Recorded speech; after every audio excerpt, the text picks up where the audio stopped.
Hello મિત્રો, સ્વાગત છે તમારું અમારા બ્લોગમાં. કેમ છો તમે બધા? આશા રાખું છું તમે બધા મજામાં છો. મજામાં નથી તો મારો આખો બ્લોગ જોતા રહેજો, મજામાં આવી જશો. આ છે મારી વાડી મિત્રો. આ વરસાદ આવી રહ્યો તો ખડ જમી ગયું છે, દેખી લો તમે બધા જોઈ શકો છો. આ જો મોટું ઝુંડ થઈ ગયું છે, બહુ ખડ થઈ ગયું છે મિત્રો.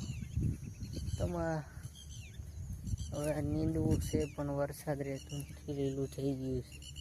અહીંયા રેલવે છે, પાટો છે, જો નજીક જ રેલવેનો પાટો છે. હમણાં જ એક રેલવે ગઈ, જોઈ શકો છો મિત્રો. જોઈ લો મિત્રો, આવું છે કાંઈક અમારી વાડી. જોઈ લો મિત્રો. Bye bye, Tata.